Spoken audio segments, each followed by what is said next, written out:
Yes, sir. Is there any correlation between the state's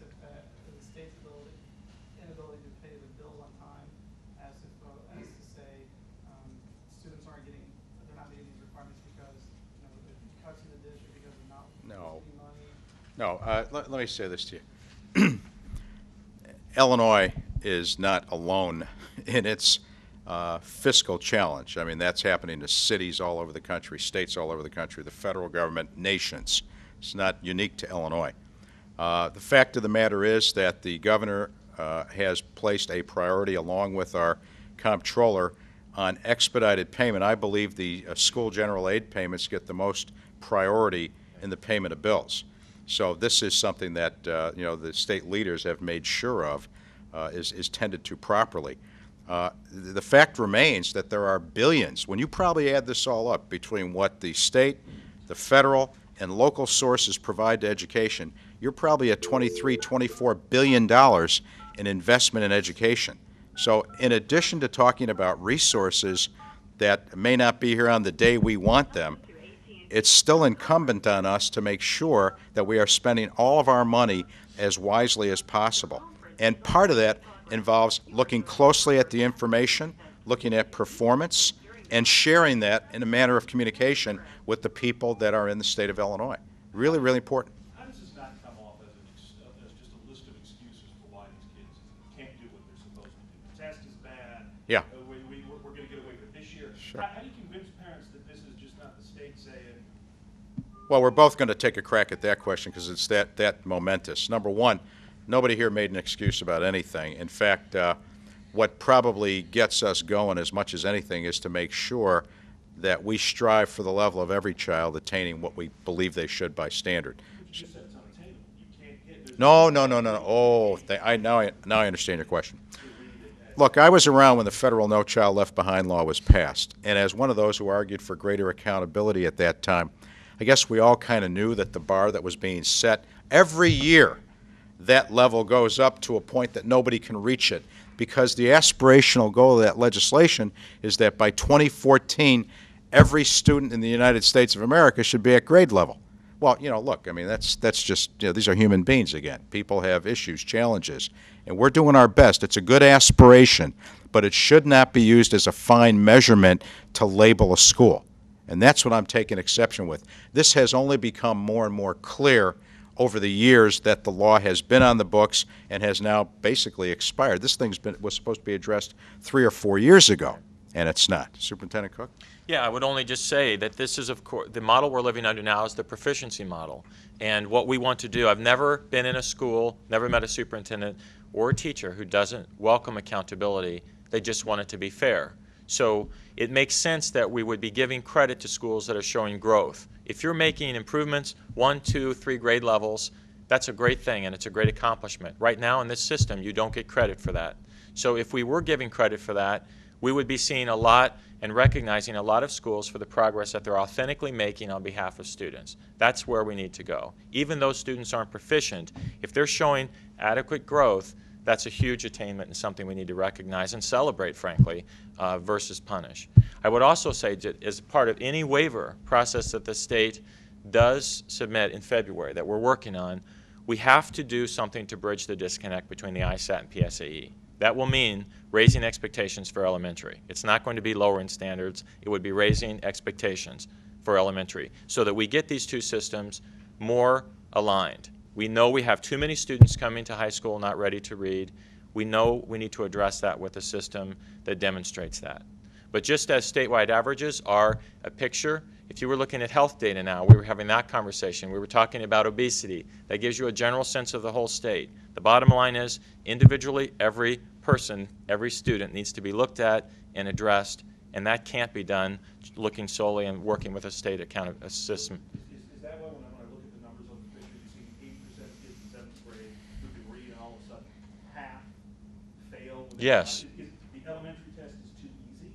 Well, it's not aligned, and there wasn't the back mapping that should have occurred and needs to occur from what a college and career readiness expectation is. And we have more of that measure in high school. We have it because we're universally giving the ACT. And we're going to have it here in the near future because we've adopted the Common Core, which will require us to work backwards and ensure that those standards and expectations are in place at every grade level. When you say we'll have a new test in 2014, Yeah. is that test going to look more like the elementary test, or is it going to look more like the PSA? It's going to look more like the PSAE, and I'll tell you why. Right? It's going to be less about a multiple choice bubble test. It's going to be more about demonstrating that students can apply knowledge. That's a harder thing to measure. It's more complex to measure, but it's what's needed if these students are to compete in a global economy and go into the workforce. So having an assessment, more sophisticated assessment, and the federal government is investing a considerable amount of money to develop this, makes more sense in making sure our students are career and college ready. To build on Ben's question about, I think Ben used the phrase excuse-making. Yep. How is what you're saying any different than me 30 years ago trying to tell my mom and dad why I didn't get all A's? You know, it wasn't good enough for them. Yeah. For me to say the teacher didn't like me. Yeah. The system's not fair. Yeah. They didn't buy it. Right. Why should society buy what you're saying? Well, we don't buy it either. I mean, it's not a matter of accepting what we see here and going home and saying, job well done. I mean, what we're doing is presenting the information. It is what it is. It shows what it does. And we don't rest with what we've presented. I mean, the idea here is to improve, improve, improve, child by child, year after year. And if we do that with what we are putting in place, with the adoption of Common Core standards, much more rigorous standards for what skill sets students are going to have, and we measure that in a way that allows us to see whether you really understand this material, we're going to get to a better place. And the ultimate measurement, whether it's your mom or my mom, I could hear the same echo now that you said that, by the way, whether it's, no matter who the parent is, the ultimate decision makers about where a child is going are either employers or higher ed. And they're going to tell you whether or not you're cutting the mustard. Because you're either going to get a job offer or you're not. Or you're going to get a job offer well below where you thought you should have gotten it, or you're going to be slotted by colleges in remediation courses instead of get on your degree track. Well, Is the problem with No Child Left Behind not just maybe super unattainable, lofty goals, or is it just how we're measuring kids or how we're testing? Well, it's what you're measuring and also how, because we have now no standard assessments from state to state that we're using under a federal accountability model. Keep in mind, when the president was in the White House and announcing our comparisons on international benchmarks against other states, that many of those countries are not assessing every student every year for accountability, like we are charged to do in federal law in the United States. We're doing that. It gives you a picture, but where it's a proficiency model, and where you want every child to be proficient at a certain level. If we were looking at growth, and is that not fair, would your parent who's looking at your grades not expect to see, did you improve? Are you improving? Is the trajectory going in the right direction? That's what educators are asking and need to know. And again, this is statewide versus individual data. If NCLB says 85% of kids needed to be at grade level this year. Yep.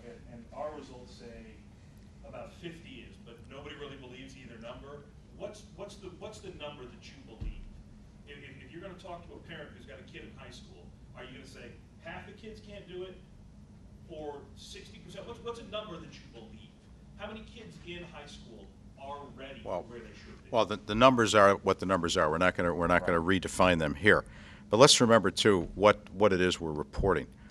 Meets or exceeds expectations. You could have people just below that number too, and for statistical cutoff purposes, they don't make the cut. So we're not here to tell you this is totally bleak.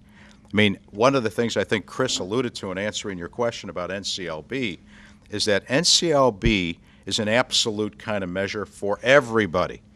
And because you as a school, let's say you have 80% of your students doing well, and a lot of them improved year over year, well, we think that ought to be acknowledged as successful work. You can't do that under this law. The flexibility isn't there. And people, institutions don't work like that. This is not the stock market. This is something that has to be, that has to work in a way that gives people encouragement when they are making improvement, steps in to intervene when they're not. I mean, this is what we want to see in the accountability system we'll be bringing forward when we apply for our waiver. I mean, we can't just go away from accountability. That's unacceptable. But I think there's a way to get a better result without this unyielding absolute measure that No Child Left Behind applies to everybody in a way that will make a lot more people successful. And that's the goal. Again, my goal is to make sure that the employers of this state, the higher education institutions of this state, junior colleges, get what they are expecting to get and not have this shock of where our students are coming to them. That's what we're seeing too much of right now. That's why we're not resting on anything. We'll present the information because I think you have to be upfront about it. It is what it is. You can all draw your conclusions. We're not soothsayers to be able to see in the data, 20 dimensions. We can only see what we see. So why get rid of writing? Isn't that a measurement of student growth, of student learning? Well, we haven't gotten rid of. Well, first of all, we haven't gotten rid of writing. Let's be clear. Writing. Hold on a second. Just because you don't test it, as you heard the superintendent say, doesn't mean it doesn't count. We are teaching writing in our schools, okay? And the superintendent and I are both of the same opinion that we're going to fight for the necessary funding to make sure we are assessing our students' ability to write. I happen to think that's one of the most important skills that you need as an adult to be able to live your life to the fullest extent. If you can't articulate, you can't communicate, you're really going to be at a disadvantage. Trust me, you'll be at a disadvantage. I see it in my own career, and I want to make sure that everybody's competent to write. It's really, really critical. So we will fight to restore funding to be able to assess, as you say, examine students' writing ability. But I don't want to leave people with the thought that we are not teaching writing today. We are teaching writing today.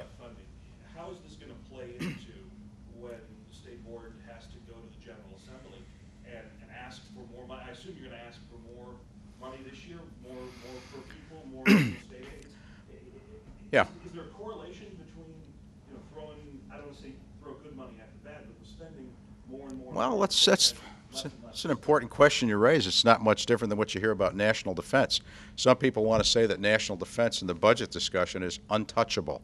Well, I don't know that this is untouchable. Certainly for the last several years, we've taken cuts in funding for education, but I don't think that will dampen our desire for trying to put forward an aggressive plan for how you're going to use money, where it's going to go, where you're going to make the investment.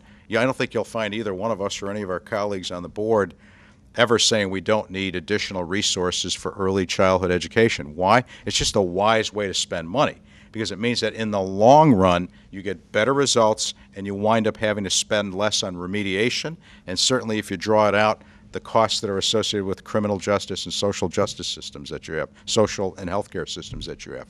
So I'll say this to you. We will put forward an aggressive plan again, because that's our charge, that's our job. It'll be an aggressive plan. It'll be a thoughtful plan. And then ultimately it will be up to the governor and the legislature to determine, with all of the state resources on the table, how to fund it.